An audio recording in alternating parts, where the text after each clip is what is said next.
Bonjour les amis, Marc Maillot encore avec vous pour une dernière appréciation de cette question, à savoir ce que ça consiste à dire qu'on aime Jésus. Et je reprends la lecture dans l'Évangile Saint Jean au chapitre 21, le verset 15 et suivante. Il s'agit bien entendu de l'apparition de Jésus à ses apôtres suite à sa résurrection. Et je lis à partir du verset 15. « Après le repas, Jésus s'adressa à Simon-Pierre. « Simon, fils de Jean, m'aimes-tu plus que ne le font ceux-ci » ?« Oui, Seigneur, répondit-il, tu connais mon amour pour toi. » Et Jésus lui dit, « Prends soin de mes agneaux. » Puis il lui demanda une deuxième fois, « Simon, fils de Jean, m'aimes-tu » ?« Oui, Seigneur, lui répondit Simon, tu connais mon amour pour toi. » Et Jésus lui dit, « Nourris mes brebis. » Et Jésus lui demanda une troisième fois, « Simon, fils de Jean, as-tu de l'amour pour moi ?» Et Pierre fut peiné car c'était la troisième fois que Jésus lui demandait, « As-tu de l'amour pour moi ?» Il répondit, « Seigneur, tu sais tout, tu sais que j'ai de l'amour pour toi. » Et Jésus lui dit, « Prends soin de mes brebis. » J'arrête la lecture là et je rappelle pour ceux qui se joignent à nous peut-être pour la première fois que dans les 3 premières émissions sur ce sujet, nous appliquions j'allais dire la méthode de l'évêque anglican J.C. Ryle pour savoir si nous aimons Jésus. Et il s'agissait bien sûr d'appliquer les mêmes critères, ou plutôt les mêmes indications selon lesquelles l'amour se manifeste entre les êtres humains. Et en appliquant ces mêmes critères dans notre relation avec Jésus, nous pouvons essayer de discerner si nous aimons vraiment Jésus. Alors, quand on aime quelqu'un, et comment peut-on savoir qu'on aime quelqu'un? Mais il y a plein de critères et une des critères, c'est que quand on aime quelqu'un, c'est qu'on aime être avec lui, n'est-ce pas? Même pas pour faire quelque chose de précis, mais seulement pour être ensemble avec l'autre, sans interruption. Alors, la question qui se pose donc, est-ce que tu es arrivé au point dans votre amour pour Jésus où vous languissez d'être avec lui? De le voir face à face.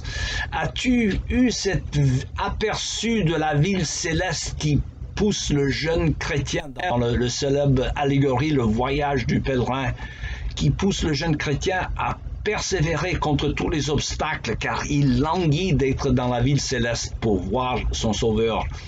C'est l'image de celui qui veut être avec son Sauveur, n'est-ce pas? Il est persévérant dans son désir de le voir.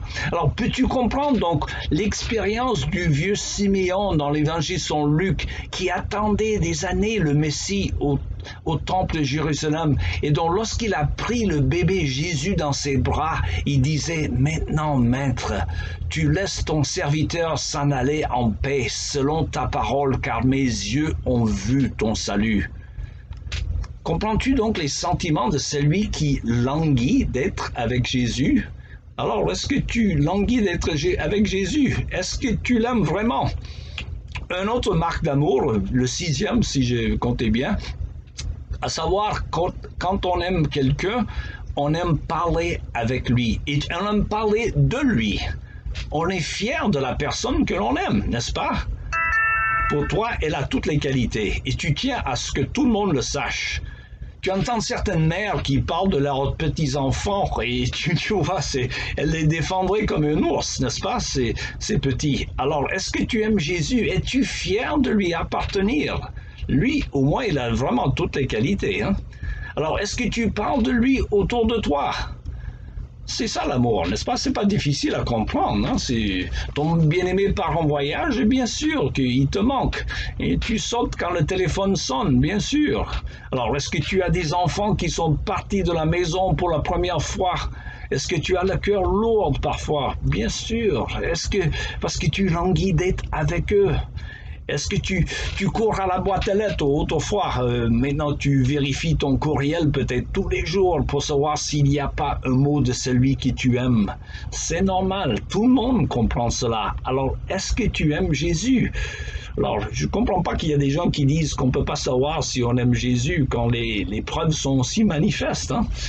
Finalement, et c'est peut-être le critère aussi le plus révélateur, est-ce que si on t'accusait d'aimer Jésus, il y aurait assez d'évidence pour t'inculper. Alors, est-ce que nous aimons Jésus vraiment? Et je crains franchement que la réponse à ces questions ne soit qu'un oui, mais un oui bien timide. Bien sûr, nous aimons tous Jésus, timidement peut-être. Alors comment faire donc pour que notre amour pour lui grandisse? Là aussi, il s'agit d'appliquer les mêmes principes qui s'appliquent dans nos rapports avec les êtres humains. Pour aimer quelqu'un davantage, on doit passer plus de temps avec lui, à l'écouter, à l'entendre, à lire ce que la personne nous a écrit. Or, on ne connaît Jésus qu'à travers sa parole, n'est-ce pas? Je n'ai jamais rencontré Jésus, mais il m'a écrit une lettre, disait le grand théologien américain Cornelius Van Til.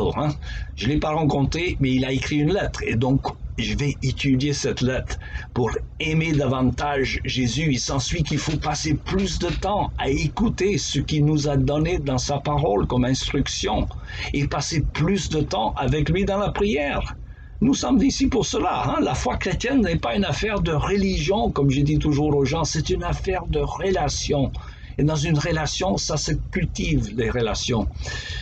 Je vous invite donc à regarder les 3 premières méditations sur ce sujet pour mieux discerner si vous aimez vraiment Jésus. Et ensuite, appliquons tous le remède ou la recette qui consiste à passer plus de temps avec lui, à écouter davantage ce qu'il nous a dit dans sa parole, en la lisant bien entendu, et à lui parler dans la prière, et à recevoir l'encouragement qui vient de la communion fraternelle avec des frères de l'Église. Car ce sont là les 3 qu'on appelle moyens de grâce que le Seigneur nous donne pour grandir dans notre foi. Et dans la prière, la lecture biblique et la communion fraternelle. C'est ainsi que le Seigneur veut nous fortifier normalement dans notre amour pour lui. Et rappelez-vous, nous sommes ici pour cela. Tout le reste est passager. Le ciel et la terre passeront, mais la parole de Dieu ne passe pas. Il ne reste qu'à vous souhaiter une bonne journée et à la prochaine fois.